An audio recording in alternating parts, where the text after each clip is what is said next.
Unusual ways of making money in RuneScape have gone to a whole new level over the past few years. 20 plus methods that have now made us over 1 million GP an hour, which has led to quite the increase in my bank value. Today, we have a brand new #1 method, a method that Jagex never wanted to exist. It all started with a tweet showcasing a new skilling method that was discovered after an update to the woodcutting minigame, Forestry. One of the rewards for this minigame is an item called the Egg Cushion. With a chisel and some limestone in your inventory, this egg cushion could be used to create padded spoons. What happens when you create these padded spoons? You gain 37.5 mining XP. This means mining is now a buyable, bankable skill. Each inventory of padded spoons gets you 1,406 mining XP. 1 hour of doing this would get you 65,000 mining XP. As you can imagine, everyone wanted to try this method. Because of this, one item in particular became incredibly expensive. Without this item, the method doesn't exist. That item is limestone. Take a look at this graph. On October 24th, the method was discovered, and over the next 4 days, the price of limestone grew and grew and grew, all the way up to a price of over 1,400 GP after originally being around 150, a 9 times increase in price. When I noticed this was happening, the unusual money-making mindset took over. Limestone can be found in a single shop on Runescape, Razmir's Builders Merchants in Morton. In order to access the shop, you need to have completed the Shades of Morton minigame, and in order for you not to be a zombie when you talk to him, the Serum 208, a permanent cure for the afflicted villagers in Morton, must be used on him. After all of this, you'll have access to his store. He stocks a bunch of useful building supplies for very cheap with a change rate of 4% every time you buy from him. We're looking for limestone, and he has 1,000 of them and sells them at a price starting at 10 GP. We can sell them for 1,400 GP and buy them for between 10 to 50 GP or so, since the price goes up every time you buy from him. Per inventory, we're looking at around 35,000 GP profit per inventory. Insane. Here's how I approached the method. I wore Mauritania Lex 4, which gave me infinite teleports to Berg Dharok, the closest free teleport to this place. After I bought an inventory of limestone, I would use a crafting cape to teleport to the crafting guild, one of the closest teleports to a bank. I would also take a sip of stamina every time I was at a bank as well, so I could keep running. And that's it. That's the method. That's all you had to do to make an absurd amount of money. I would buy out about 250 limestone per world when I would hop to a new one. The store stock would be back to 1,000 and I'd be spending less per limestone. That being said, the profit margins were so high for this method that I could buy out all 1,000 and still be in the money. That's how good it was. After 1 hour, I bought 2,554 limestone for a total of 120,000 GP. I chucked them in on the Grand Exchange for a med price, and well, I'll let my commentary speak for itself. Oh my god! It's not often that I have a visceral reaction to the amount of money I make from a method. All of them immediately sold for 5,056,920 GP. I went into this thinking I'd be getting 1,400 GP per limestone. Instead, I got almost 2,000 GP per one, which means that in 1 hour, I had made 4,936,920 GP. 5 million GP an hour buying limestone in Morton. Absolutely absurd. This method was just too good to be true, so I continued to do it over the next few days. The 2,000 GP per limestone unfortunately only happened once. The rest of the thousands of limestone I collected would sell between 900 to 1,400 GP instead. Still, even at those numbers, it puts the method at around 3 million GP per hour. Slowly but surely, the hype for the method died. People realized that to do this all the way to a high level, it would cost a lot of money. 10 billion GP just to get 99 mining. An amount of money I think most people probably don't have on them. Jagex were not fans of this method either and patched it not long after it was discovered. The padded spoons now give crafting XP instead of mining XP. Just like that, the greatest unusual money-making method we've ever done was over. But I tell you what, those few days of limestone being the most hyped item in the game were amazing, especially for my RuneScape bank. Subscribing to the channel and liking the video gives you a bigger bank too if you didn't know.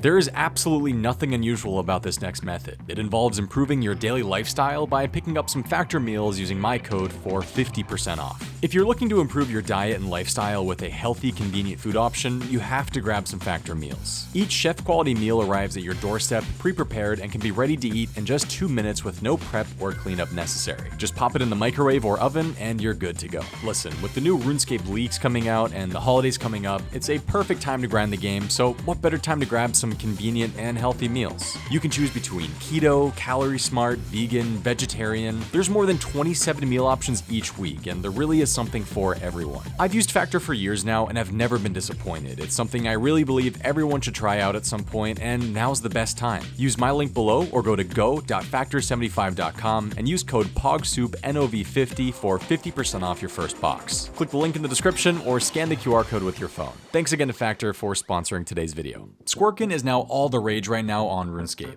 The Sorceress's Garden, a previously fairly neglected piece of content, is now being abused by the masses. Thousands of players flocking to reap the benefits of picking fruits. Why? Well, the reason is kind of funny. The goal of the Sorceress's Garden is to get from the entrance of a room to the center. If you get there, you can pick the fruit from a tree, and if you get enough fruits, you can turn them into juice and gain a decent amount of thieving XP. There's one thing stopping you from doing this without much stress, and that's the 5 elementals wandering around the area. If they see you when you're running by, they'll stop you and send you back to the beginning. Low-key though, I really would not mind getting caught by them. I mean, because just...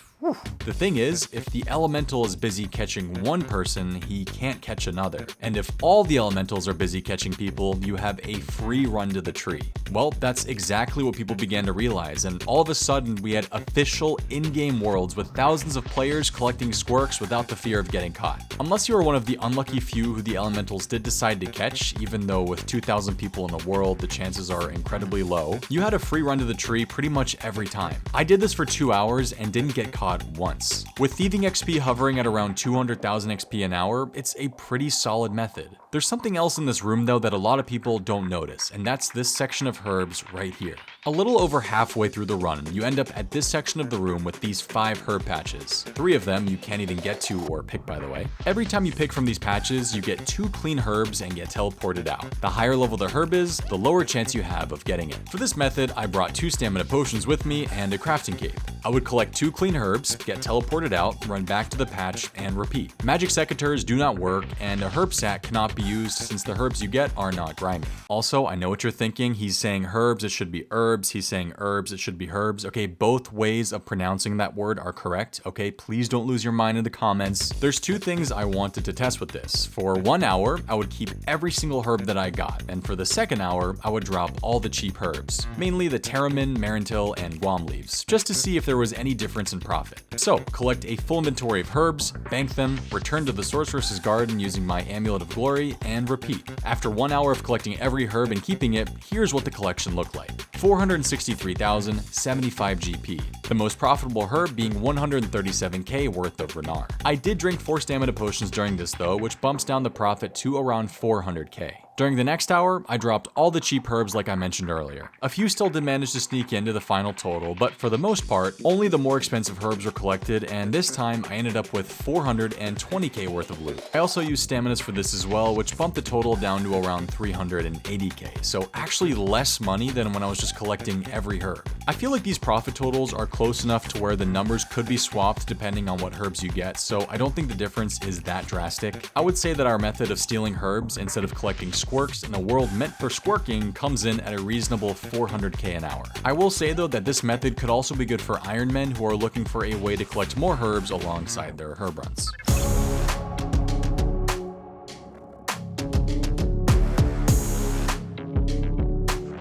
Kind of like how forestry made limestone expensive, Squirkin made one item in particular way more pricey than usual.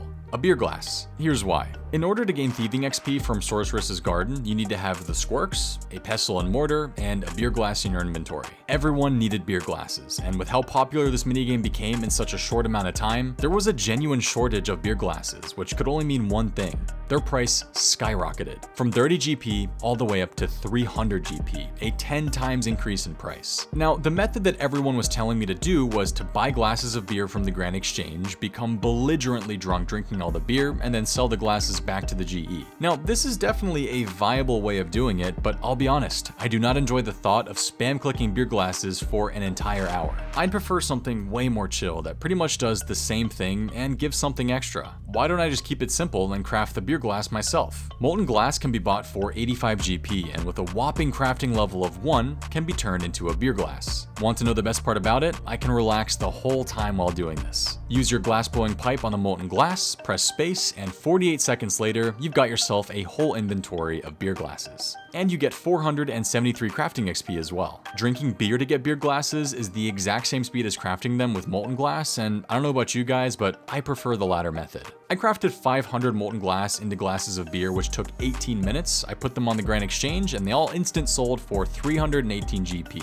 That gave me a total of 159,000 GP. Subtract the 42,500 GP for the cost of the molten glass, and we made a profit of 116,500 GP. Doing this for an entire hour would make you around 398,000 GP, just shy of 400k. Now, I've got some good news and some bad news. The good news, you can still do this method and make money. The bad news, it's really not that much anymore. The days of the 300 GP beer glass are over, and they are now back to around 90 GP each. That's just the thing about unusual moneymakers. You never know when they're gonna pop up, and you never know just how long they're going to be around.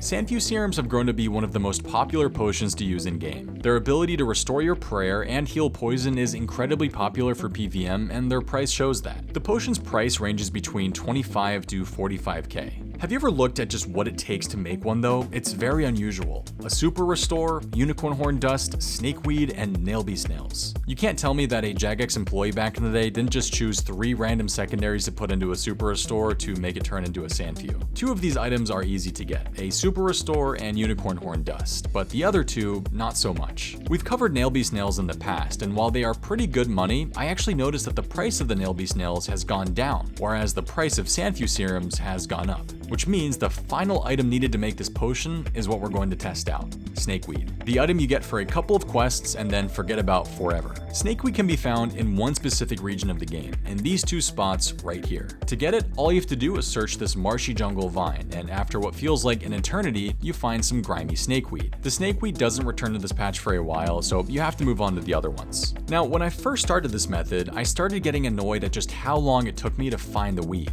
Then I had a dangerous idea.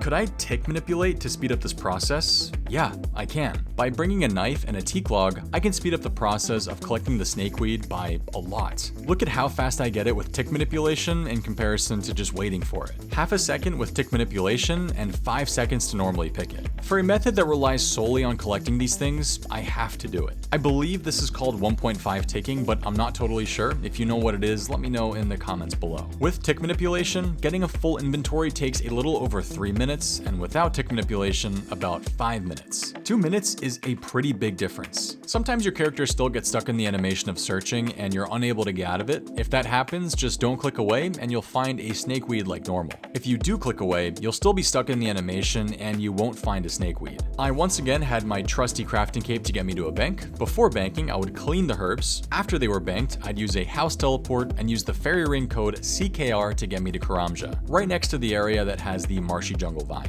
After 1 hour, I collected 375 snakeweed. This is where part 2 of the method comes in, crafting the sanfew serums. In order to make the sanfews, I still need 375 4-dose super restores, which I bought for 3.637 million GP, 375 nailbee snails, which I bought for 4.45 mil, and 375 unicorn horn dust, which I bought for 47k. A potion that requires 3 ingredients takes a bit longer to make than usual, and I'm not going to lie, this part of the process is not fun. First, you add the unicorn horn dust to the super restore, then you add the nailbee snails, and finally, you add the snakeweed, and voila, you have a 4-dose sanfew serum. Finishing all 375 took a bit, but once it was finally done, I had 375 shiny new delicious sanfew serums ready to sell. Now, ever since the Grand Exchange tax was added to the game, which taxes 1% of your sell offers, I've been trying to price the items I'm selling a bit more competitively instead of instant listing for 5% under medium price. price. So that's what I did with these sanfew serums. I listed them about 700 GP over the price they were actively selling for, and it paid off. About 20 minutes later, all of them had sold for a total of 10,654,975 GP. After subtracting the costs of the supplies and ingredients, we were left with a final profit total of 2,429,970 GP. This means that each snakeweed comes out to costing about 6,480 GP. Since this method took multiple hours to complete, I'd say we're looking at about a 1.2 million GP an hour method collecting them. Honestly, that's really good.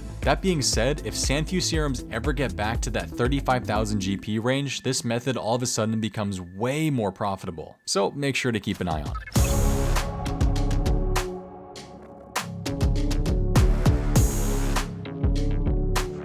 In level 24 Wilderness, inside the bandit camp, lies a very unusual shop owned by Fat Tony. Fat Tony sells a single item, pizza bases. Aside from the Culinarimancer's chest in Lumbridge, which requires recipe for disaster, this is the only place to straight up buy pizza bases, and he sells them for very cheap. He's got 30 in stock and sells them for 4 GP each. GE price, 238. There is definitely some profit to be made here. One of the best parts about this method is that it's free to play accessible, so for all of you who need to make money in free to play, this could be a great method for you. Here's the 2 ways you could do this. In pay to play, get yourself a burning amulet, a ring of dueling, and a gnome seed pod. Teleport with your burning amulet to the bandit camp and run north until you get to the northernmost building where you'll find Fat Tony. Buy out his stock of pizza bases and teleport with your gnome seed pod. Then teleport with your dueling ring to the Dharok's Enclave, run to the bank chest, and bank your pizzas. The really nice thing about this method is that there's this rejuvenation pool right north of the bank chest that restores your run energy and stats. Now all you have to do is hop to the next world, that way the next time you run to Fat Tony, his stock will be back to 30. Now, if you're attempting this in a free-to-play world, it's a bit different. You can't use any teleports to get there or get out, so you're stuck with just running. Luckily, the Dharok's Enclave isn't too far away.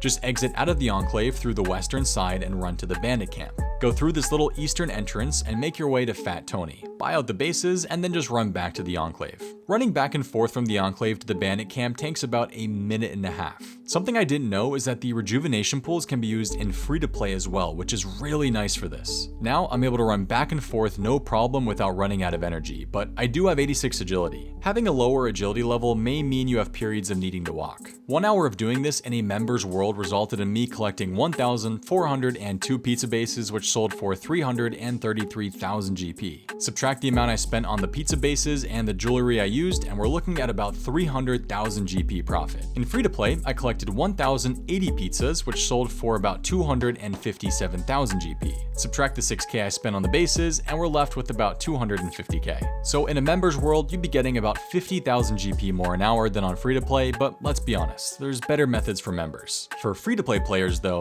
250K isn't bad at all, especially for a method with very few requirements.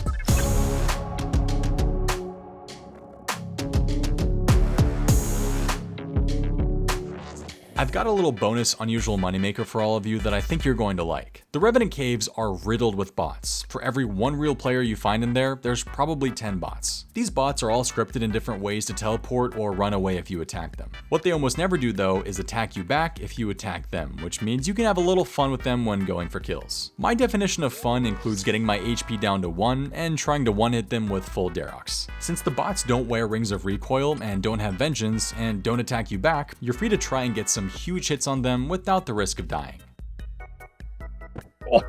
Oh, 86. There's almost nothing better than seeing a massive hit with Daroks for the KO. Oh, 74. Goodbye. These bots will always have at least 200,000 GP worth of risk, since you always get 100k for killing someone in the Rev Caves, and they'll always drop their Bracelet of Ethereum and Ether. Sometimes, if you get lucky, they have way more on them, like this key right here. Oh, Dragon Plate Legs, 1,000,000 GP. Okay. I was probably getting 1 kill every 10 minutes doing this and was having an absolute blast. A very scary but fun, unusual method of making some money. The only downside is when you try to kill someone who you think is a bot and find out they aren't. LOL indeed.